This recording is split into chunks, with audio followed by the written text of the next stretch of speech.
L'édition lilloise, c'est tout de suite 7 minutes pour vous informer toute l'actu dans la métropole lilloise de ce vendredi 29 novembre. Bienvenue à tous.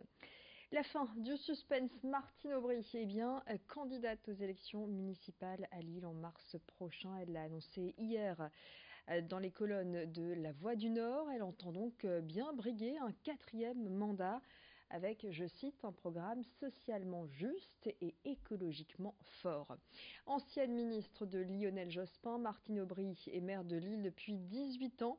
En 2014, elle avait affirmé qu'elle entamait son dernier mandat, sauf circonstances exceptionnelles. Ce matin, sur l'antenne de nos confrères de France Bleu Nord, elle est revenue sur le projet de la friche Saint-Sauveur, projet qui doit accueillir d'ici quelques années des bureaux, des logements, une piscine olympique et un espace vert, projet contre lequel les écologistes se battent depuis plusieurs mois. Elle s'explique sur ses choix concernant la friche Saint-Sauveur.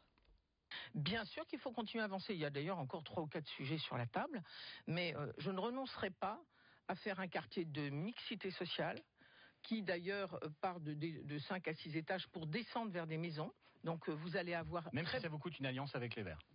Ça ne coûtera pas une alliance avec les Verts. Les Verts nous avaient demandé dans notre accord de cette fois-ci d'inscrire Saint-Sauveur.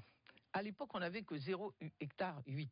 Et je le dis, c'est grâce à Philippe Tostin, un Vert, qu'on a fait un projet aussi beau et qu'on a autant travaillé sur l'énergie. Voilà. Donc moi, je continue toujours à travailler. On a déjà fait des avancées. On a obtenu, je ne sais pas Saint-Sauveur, mais ça s'accroche, 2 hectares 5 de plus de tranchées ferroviaires. Je ne l'additionne pas. Et sur Saint-Sauveur, on a déjà renoncé au bureau qui était auprès de la piscine, quand la piscine est arrivée. Et on est en train de travailler sur quelques autres avancées. Et je continuerai en écoutant ceux qui parlent aujourd'hui. Direction Wattrelos, où des gens du voyage sont menacés d'expulsion. Cela fait 6 ans maintenant qu'une vingtaine de caravanes ont pris place sur cette terre d'accueil, avec un accès à l'eau et à l'électricité. En contrepartie, les gens du voyage paient des charges qui s'élèvent à 350 €, voire 600 € maximum chaque mois.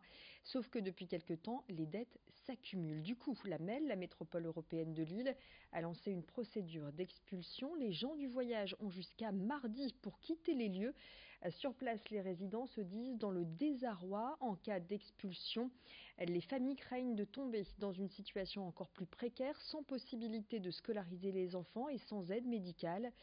Et je vous propose d'écouter l'un des représentants de cette communauté, des gens du voyage, qui réclament des discussions avec les autorités. S'il y a un grand problème, on va bloquer les routes. Il y a que le seul moyen de faire parce que d'autres moyens, je ne vois pas. Ou sinon, le truc qu'il y a, c'est on casserait des places, et on se mettrait dans des terrains sauvages, comme on faisait avant. On ne le veut pas du tout parce qu'on est installé. Nous avons notre courrier dans les terrains. Il y a les assistances qui suivent les gens ici. Le problème, il est là. Il y a un tas de problèmes qu'on ne peut pas résoudre. Mais il y en a qui sont pris du cœur, qui sont constamment dans les hôpitaux par des opérations. J'ai mon frère qui passe à la dialyse, j'ai 2 sœurs handicapées, qui n'y a pas moyen de locomotion. Pour eux, c'est si facile, allez-y, dégagez dehors. Non, pour nous, c'est pas facile. On est embêtés, très embêtés avec ça. Parce qu'on sait plus, on peut plus voyager. On n'appelle plus même pas des gens du voyage. On peut plus bouger, c'est impossible. Face au fléau de la pédophilie dans l'Église catholique, les évêques de France ont demandé la création d'une commission indépendante sur les abus sexuels dans l'Église. Cette commission a commencé sa mission en 2018, notamment en recensant 3500 appels téléphoniques de victimes. Un tour de France a débuté pour partir à la rencontre des victimes et libérer leurs paroles. L'objectif est de livrer un rapport d'ici 2 ans avec des recommandations d'experts et des témoignages pour aboutir à des propositions permettant de mieux prendre en compte la parole des victimes. Lille est la première étape de ce Tour de France. Explication d'Anne Devresse, membre de cette commission interrogée par Xavier Silly. Les personnes qui font la demande d'être entendues par la commission sont reçues à Paris déjà depuis quelques semaines et à Lille du coup sur cette séquence-là de vendredi et de samedi dans des locaux tout à fait neutres, en l'occurrence la maison de l'avocat. Et on a affaire toujours à un binôme d'écoutants. en essayant d'être attentif à ce que systématiquement il y ait un membre de la commission forcément dans ces auditions, mais qu'on ait aussi à la fois des personnes qui ont des compétences juridiques et une qualité d'écoute.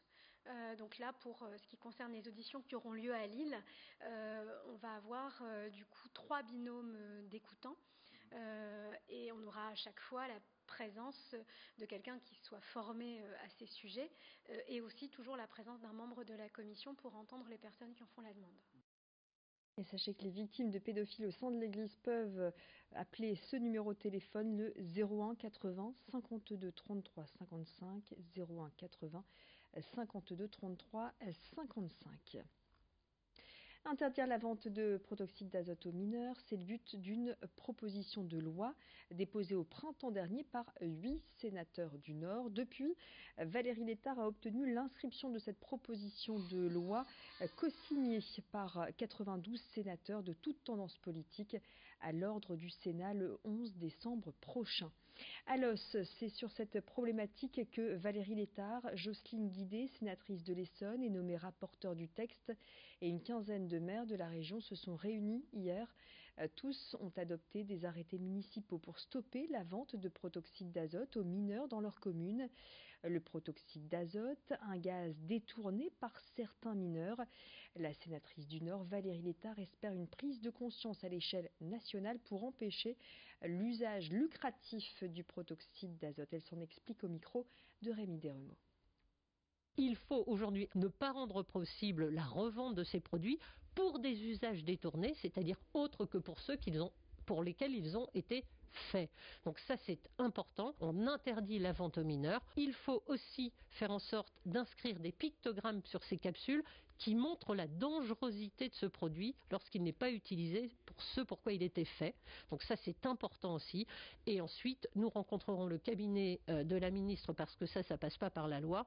Mais il nous semble qu'il est absolument indispensable à ce stade de lancer une campagne de sensibilisation et d'information avec le concours des maires, mais aussi au niveau national, pour informer de la dangerosité du protoxyde d'azote quand il est en tout cas détourné de son usage normal.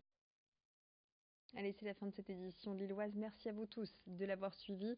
L'édition régionale, ce sera dans le prochain quart d'heure. L'information dans le Nord et dans le Pas-de-Calais. Et d'ici là, vos prévisions météo du week-end.